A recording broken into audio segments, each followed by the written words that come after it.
So here are 7 ways that free online brokers make money from you that most people have no idea about. Number 1 way that they'll make money from you is on your cash balance. Just like a bank, when you put money into the account that just sits there in cash, they're not just holding on to it for you. They are lending it out, usually to the United States government in the form of buying treasuries like T-bills. These are short-term debt instruments to the United States government, so they are considered risk-free, and the broker will be getting paid whatever the current rate is on T-bills. As of the time of this recording, that's a little over 4%. And as a thank you for the 4% that they are earning on your cash, usually they will pay you something like 0.1%. So they're keeping a pretty big spread on your cash. But the upside for you is that you get to just use your cash for any trades or withdrawing without any delay, and you have perfect liquidity. If you're not happy with this arrangement, the way that you can make sure that you are maximizing your cash balance is for you to use a money market fund. Every online broker will have an option for you to put your cash in one of their money market funds. This one from Fidelity, you can see, is paying around 4%. The downside to this is that usually you'll have to wait a day to be able to access your cash, but if you have a larger cash balance that you aren't touching for daily trades or withdrawals, this could be a great place to make sure you're not just wasting away to inflation with the cash in your brokerage account. Okay, the second way that your broker will be making money from you will be on management fees. Now, this can show up in different ways. Typically, the old school brokers where you have somebody, a financial advisor, who you are paying to manage your account for you, they're just sticking you in a 60-40 portfolio with some mutual funds or ETFs, and they're gonna charge you 1 or 2% every single year. Other places won't be percentage based, they will be dollar based, but it will still be a fee charged to your account just for the privilege of doing business there. This is not a universal practice, and so if you are paying a management fee or an account maintenance fee or any type of either percentage or dollar based fee just to have an account there, guess what?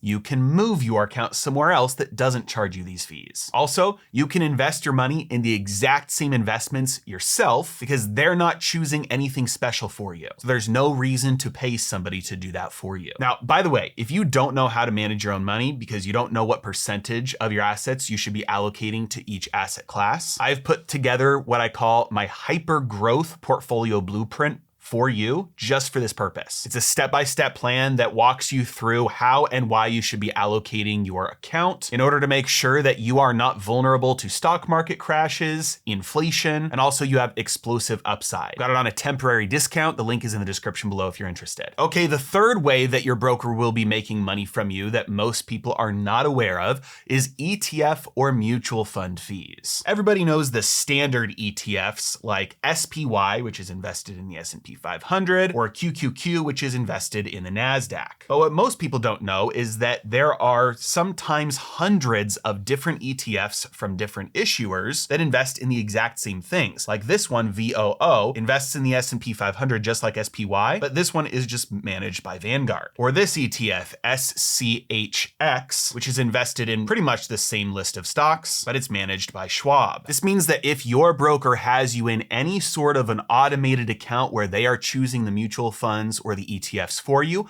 they're almost certainly putting you in their own funds. The reason this matters is because every mutual fund and ETF out there has a fee built inside of the fund. You can see the expense ratio on this Schwab fund is 0.03%. The expense ratio on the Vanguard fund is 0.03%. And the expense ratio on SPY is 0.09%. Now, that expense ratio is never going to be a fee that's going to show up as a debit on your account. You're never going to be charged this. You're never even going to see it. It just shows up in the long-term performance of that fund because it's money that's taken out of the fund itself in order to help manage the fund. This results in long-term over or under performance relative to the index. You can see this Vanguard fund, VOO, since inception, you can see the Vanguard fund has returned 428% versus SPY has returned 425%. Now, the point here is not the difference in performance that these ETFs will make, because when you're dealing with expense ratios that small, it's not going to make a huge difference on your long-term net worth. The point is that that's likely how your broker is making money from you, which means you have to look, because if you are invested in some of these funds, they might have insanely high expense ratios, like this ETF, which has an expense ratio of 0.55%, or this one, which has an expense ratio of 0.85%. A high expense ratio by itself doesn't mean bad. You just have to make sure that it's invested sufficiently differently in order to justify the higher expense, and that its performance is sufficiently different in order to compensate for the higher expense. But at the end of the day, if your broker is choosing funds for you, they're likely putting you into their own funds, and that is how they are charging you without you even knowing it. The next way that your broker will charge you money is through margin rates. If you are borrowing from them in order to purchase more stock than you could using just your cash, you will pay an interest rate on that loan. And the fees for that loan will show up on your statement. They'll show up in your transactions because they'll actually be charging you to your account. Every broker will show what their margin rates are, and it will always depend on the amount that you are borrowing from them. The more you borrow, the better the margin rate. The margin rate will always be based off of first a base interest rate like the Fed funds rate or SOFR, and then they will add on top of that a certain percentage depending on how much you are borrowing. Now, if you are using margin and you want to pay less margin fees, most people are not aware of this, but you can negotiate this, especially if you have a large account balance or if you're using a large amount of margin. You can call up your broker and say, hey, I'm going to move my account somewhere else that has better margin fees unless you can match them. Many times they will at least give you a discount. Also, if you see somewhere else that has an attractive fee, you can call them and say, hey, I've got some money that I'd like to move over. What can you do for me in terms of a margin discount? And usually they can give you a better discount as well in order to attract you to bring your funds over. All right, the next way that your broker will make money from you is by lending out your shares. And this will happen behind the scenes without you knowing. Many people are aware that in order to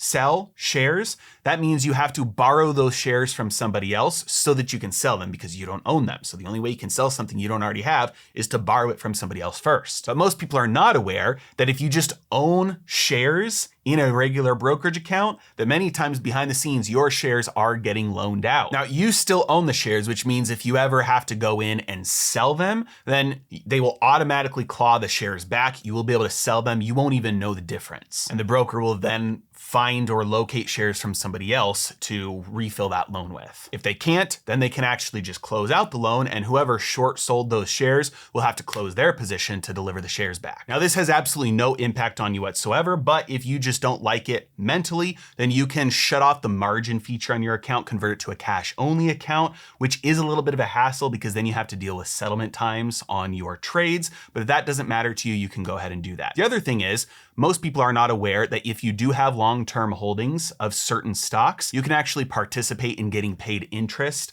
on those when they are hard to borrow. You just have to go to your broker, and sometimes it's called something like a securities lending fully paid program or a stock yield enhancement program, but you can call them up and say, hey, I've got these shares. I would like to participate in lending these shares out when they're hard to borrow and get paid an interest rate on that. And so depending on the stocks that you own, that might actually be an option for you. All right, this next way that brokers make money from you is something that most people have never even heard of before. And I think it's one of the shadiest ways that they will make money, especially because of the places that do this the most. It used to be standard practice that whenever you bought or sold a stock, you would have to pay a commission on that trade. Over the years, the commission that you paid got lowered and lowered and reduced, and then Robinhood came on the scene and started with free commission trading. You didn't have to pay a single dollar to buy and sell stocks, and eventually that forced the rest of the industry to follow suit. But the way that they were able to do this and still make money and not go under is because they were selling your order flow. Here's what I mean by that.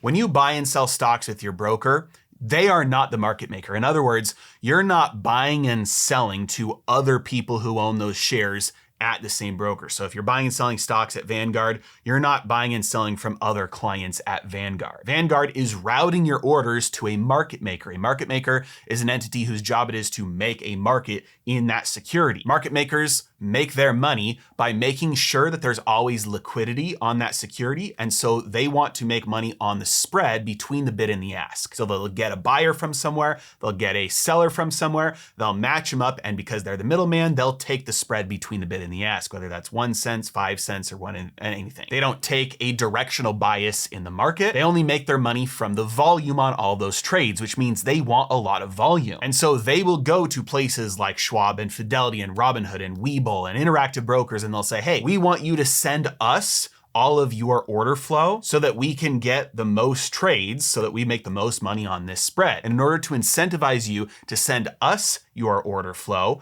we will kick back some of this spread back to you. So places like Robinhood, they just keep that entire spread. All those kickbacks that they get from market makers, they're selling the order flow for pure profit. If you're trading $100 at a time, even $1,000 at a time, this doesn't matter to you because the difference you're gonna pay on your orders might be a couple of bucks. But if you're trading with large sums of money, getting a worse price on your fill can be the difference between tens or sometimes hundreds, even thousands of dollars. Because other brokers will actually send that kickback back to you in way of price improvement. In other words, you submit an order and you thought you were going to get one price, but because they got kickback from that order flow, they're going to share that with you and you actually get a better price when you buy or sell. Some places are very straightforward and public with their price improvement and their order execution quality, whereas other places just do the bare minimum required by law and they publish pages like this to show order execution quality, which are very, very difficult to interpret. In other words, some brokers advertise, hey, we have great order execution quality and price improvement. And other places say, well, the government tells us we have to tell you what our order execution is. So you can look through these spreadsheets if you're interested.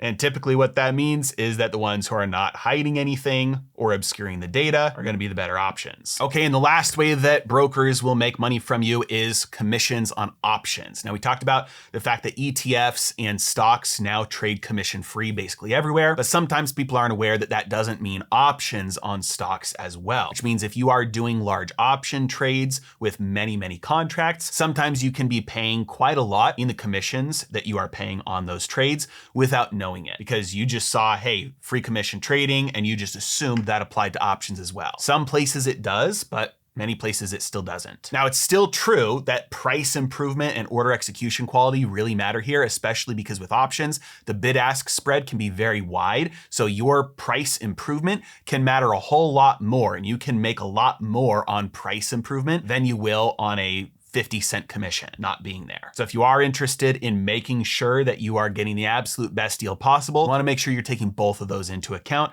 and you're not just going to go trade at Robinhood or something like that just because they say no commissions on options when they're screwing you on the price that you're getting when you place those trades. So hopefully this helps. Bottom line is most of the big discount brokers out there are going to have great customer service, free pricing on most things, the availability for you to make money on things that you were paying them for, like money markets for your cash or participating in the securities lending programs. But once you get the basics covered, really, it's just a matter of personal preference. Do you like the interface, the user interface, the website, the tools? How much are you paying overall complete on all the pricing when you consider all the ways that they're making money from you? And do they make it easier or harder for you to make money over the long term? And again, like I mentioned earlier, if you don't know how to allocate your portfolio, you don't know where to start, I created the Hypergrowth Blueprint portfolio just for you. It's linked down below. As always, thanks so much for watching. Have a great day.